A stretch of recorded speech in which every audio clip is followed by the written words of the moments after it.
Now you're here to carbohydrate count with me. Well, I can tell you this.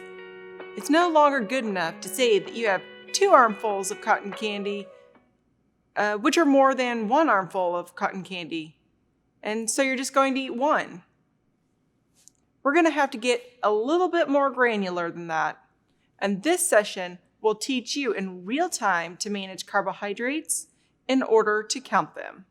The 3-2-1 rule integrates measuring portion sizes with counting carbohydrates. You can expect to add, subtract, multiply, and estimate, but I promise you that you will go another day without having to use algebra. To count carbohydrates, you must know the portion of your food. The portion size of your food measures its overall mass. There are parts in the whole of the mass, and carbohydrates are one of those parts. Conceptually, the carbohydrate count in grams measures the energy in that whole piece of food that will convert into sugar in your body once it's consumed. This session will teach you how to do the carbohydrate counting math in real life using the 3-2-1 rule, making it easier to practice. So what's the 3-2-1 rule? Well, I made it up, so you're not going to find it anywhere else. It starts with 3 steps to reading the nutrition label, 2 steps to a food measurement, and 1 step for a hand method measurement.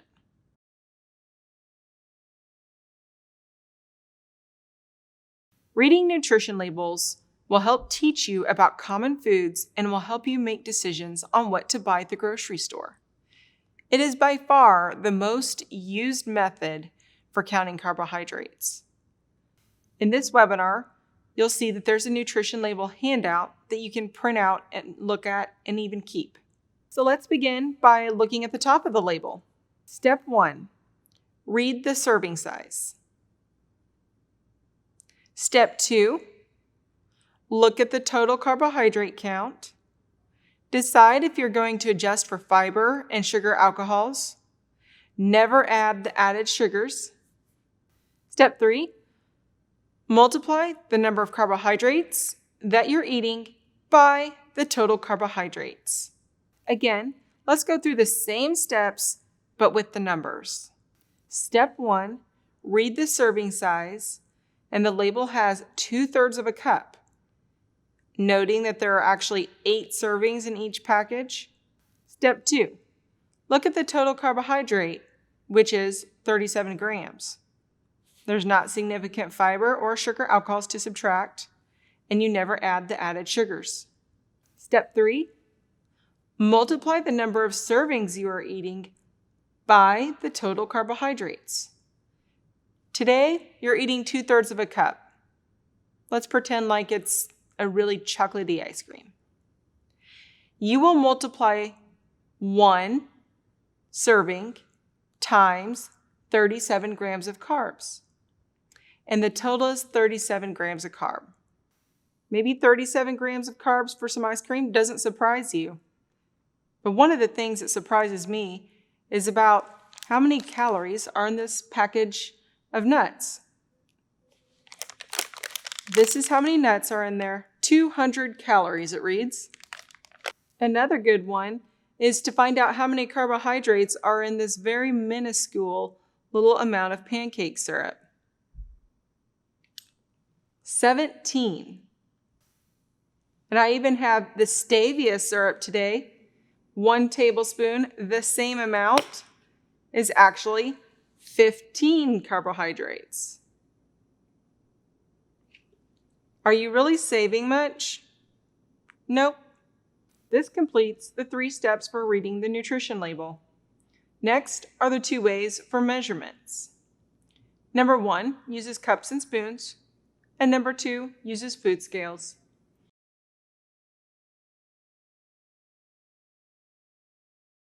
Cups and spoons are actually measuring cups and measuring spoons and tablespoons, and they're used when a serving size is reported in cups and spoons on the package. Food scales, it's not the scale you're stepping on, It's actually made for food, and most people are new to the concept. It measures grams and ounces, and it's useful when the serving size is reported in grams or ounces on the package. It took me at least 2 years to succumb to buying a food scale, but they are found in the stores and online, and I encourage you to buy one as well.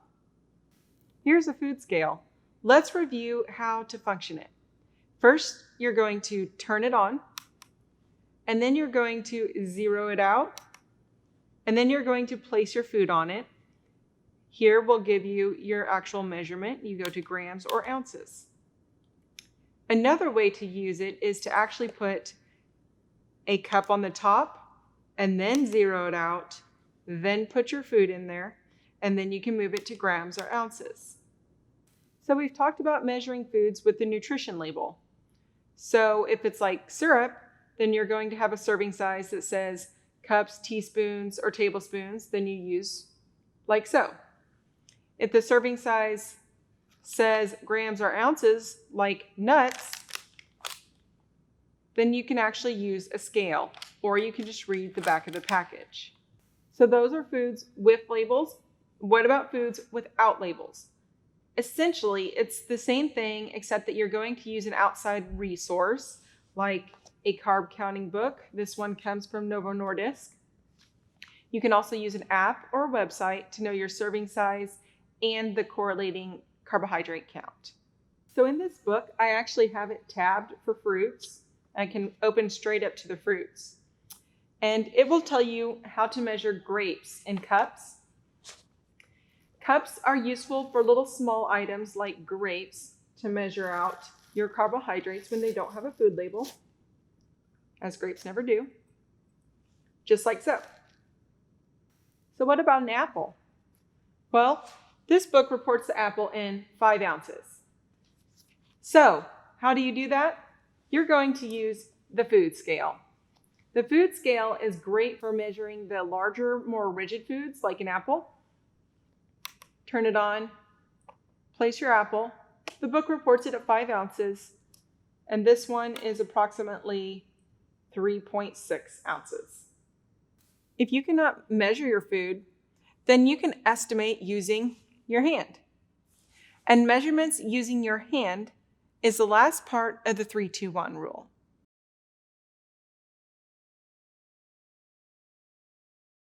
So using the hand method to measure foods is actually just an estimate.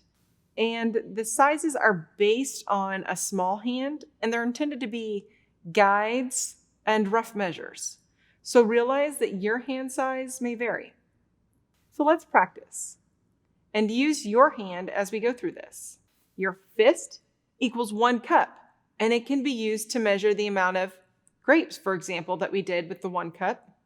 Maybe you want to eat cereal or milk, you can estimate. Next is your palm, which equals about 3 ounces. Same to a deck of cards. Often this is used to measure meat. About 3 ounces of meat is in most meals. Your thumb. Your thumb equals about 1 tablespoon. Often this is used to measure out proper amount of fats for a meal, like a tablespoon of butter. So let's learn how to use the hand method if you're not sure how big your hand is. First, you can simply grab a cup full of grapes and kind of look at it against your hand. Next, the measuring scale is going to help you as well. The best way to employ this method is, for example, using a piece of fruit like an apple. Generally, a small apple is 3 to 4 ounces, and it's about 15 grams of carbohydrates, and it's said to equal the size of a small fist.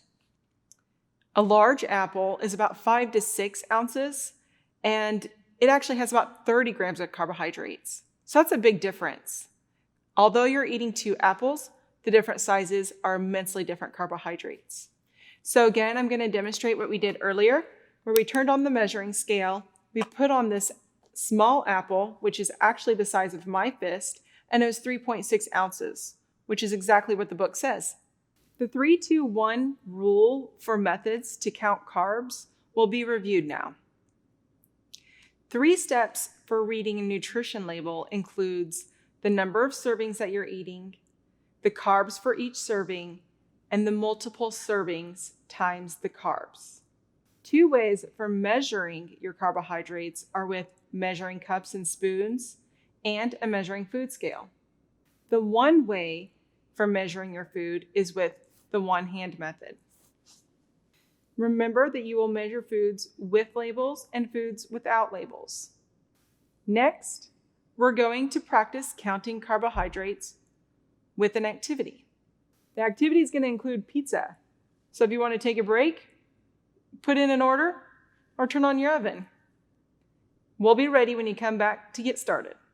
So why did I choose pizza? Well, because pizza is eaten worldwide. And in America, 93% of Americans eat pizza at least one time per month. And a staggering fact is that Americans eat 100 acres of pizza each day, which is 350 slices per second. So pizza is more than just all over the world. Did you know that Pizza Hut was the first company to deliver to an international space station in 2001? Here's another pizza fact, but it actually has a point. Pizza actually originated in the late 1700s and the early 1800s because the Neapolitans of southern Italy required inexpensive food that could be consumed quickly. And pizza was used to feed the poor because pizza was flatbread with various toppings, eaten for any meal, and sold by street vendors or informal restaurants. And so it met the need. So before we start, I'm going to be fair and review the 3 steps for counting carbohydrates from a nutrition label, because pizzas, like out of the freezer, often come with a nutrition label, and it can correlate pretty well to the delivery pizza. So step 1, you'll take the number of servings that you're consuming. In step 2, you'll take the total grams of carbohydrate for each serving. And step 3, you'll multiply them. So let's get back to the activity. You got your pizza? Pizza is an excellent example to practice combining all 3 methods for carbohydrate countings. In this example, there's actually going to be a nutrition label. This nutrition label came on the back of a frozen pizza. If your delivery pizza doesn't come with a label, you can use something like this book, the carbohydrate counting PDF that I gave you for this webinar. And if you open it up, it shows you thin crust versus thick crust. Typically, pepperoni is listed there because it's the pizza eaten about 80% of the time. I'm going to walk you through these steps as you practice this exercise to count the carbohydrates for your pizza. The first part is going to employ the measurement scale. You're going to take your pizza and you're going to put it onto the scale. There, you're going to look at it in either ounces or grams. So the second part is that you're going to use the 3 steps for the nutrition label reading. There's not going to be significant fiber or sugar alcohol to subtract from most pizzas. So you're going to take the measurement that you got from your food scale, and then you're going to figure out what is your serving size and multiply that towards the total carbohydrate for each serving. So the third part is going to be counting the pizza carbs just using the one-hand method. Generally, the size of a medium hand equals about 1 piece of pizza, and that is about 45 grams of carbohydrates if you're just using the rule of hand method. Although this is not quite as accurate or granular as when we were measuring with a food scale, pizza tends to digest slowly, and it will not make an immediate impact to your blood sugar because of all of the fat content. So fudging on the accuracy is not quite as risky. So let's talk about your resources for carb counting, because that's the most essential thing for your carb counting accuracy, is having the right resource. You can find like the resource book that I have from Novo Nordisk. It's a free PDF from the Novo Nordisk website. You can also find apps such as Fitbit or Fat Secret or Calorie King. All those I've found to be fairly accurate. You can also find resources online. But my caution to you is that if you're questioning the amount of carbohydrate count in your resource, that you always compare it to a second or even a third resource so that you can correlate the information for its accuracy. Some cookbooks are available that provide nutritional information, and this is becoming way more popular as the low carb fad comes into style. And some insulin pumps can be programmed with settings to even have a carbohydrate count for you. All in all, the most accurate resource you can do is actually a searchable database of food composition that is amassed by the U.S. Department of Agriculture, and it can be found at this website.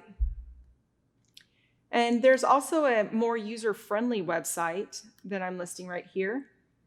This site contains food composition data along with nutritional information for fast food entrees and also a variety of foods. For example, there's also a way to find and analyze recipes using a variety of foods.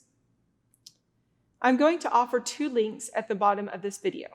I'd like to offer you my off-label advice for the future, a fast-paced life, or for a social gathering, because this is what real life is all about. My advice for the future is that measuring with cups and scales should be employed when you're starting to count the carbohydrates. You're going to learn to estimate them from using the hand method, and you may stop to use the measuring devices when you finally feel confident. However, please remember that you should always go back to the measuring cups and the scales every once in a while to make sure that your portion sizes have not grown. There are many scale options that are at grocery stores and online, and they're as cheap as $10. And you can even find small scales that are purse size. My off-label advice for a fast-paced life is do not get caught up in the trap of eating all foods that are from packages because it's easier to count. Here's a tidbit. The FDA actually allows for a 20% margin of error on the nutrition label. However, in 1996, it was found that 91% of the tested food samples were correctly listed on the nutritional information. If any infractions are found, fines and product seizures can result, but it depends on the severity.